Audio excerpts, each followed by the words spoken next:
How is it possible to turn John Goodman scary? Like, he's a nice man.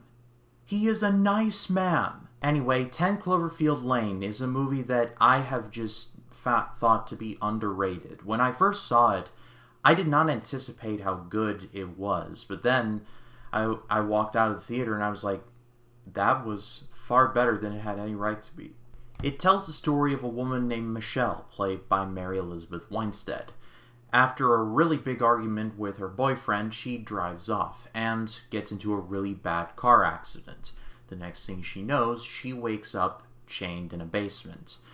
The basement is owned by a man played by John Goodman, who tells her, oh, by the way, you were in an accident, I fixed you up, and the world ended. Michelle, rightfully so, basically hits X to doubt, and at her first available opportunity, tries to escape. However, Goodman might actually be right about it. And so the movie is basically Michelle, John Goodman's character, and another man, played by John Gallagher Jr., as they wait out the apocalypse. However, the more they spend time together, the more Gallagher and Michelle realize that Goodman's not telling them the whole story.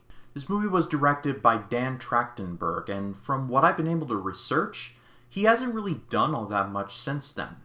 Which is really a shame, because he did a great job with this movie. From the very beginning, it's literally, we see Michelle and the breakup happen, then the accident, and then we are stuck in this bunker with these three people.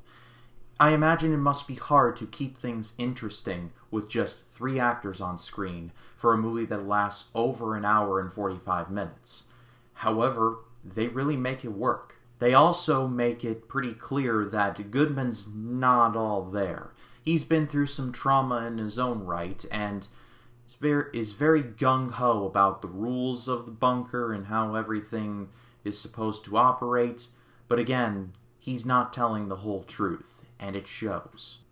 Mary Elizabeth Winstead is, of course, great in this. I love her in most of the things that she has been in. And John Gallagher Jr., who I know from the musical Spring Awakening, and the Broadway musical American Idiot, which was based on the Green Day album, he's really good here too. There's a great scene between the two of them where they're like, well, let's talk it out, tell each other our stories, because, I mean, we might be the last people on Earth. There's also some great scenes of tension. There's one, and I won't spoil it, but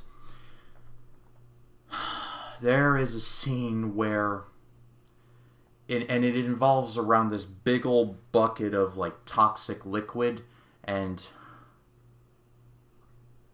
wow, it gives you PTSD.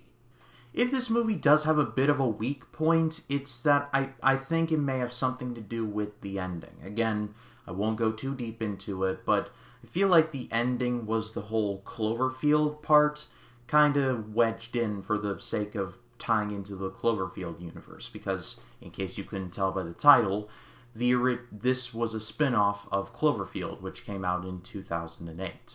While I love that movie, and that'll be a future Scarymania episode, I think that 10 Cloverfield Lane could have existed outside of the Cloverfield universe, and it would have been just fine. However, because I guess nowadays everything has to be tied to some intellectual property, it was wedged into the Cloverfield side of things just for people to go see it.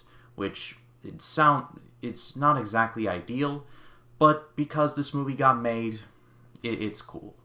And at the end of the day, this movie is really underrated. Nobody talks about it, and I think more people should, because it is far better than you remember.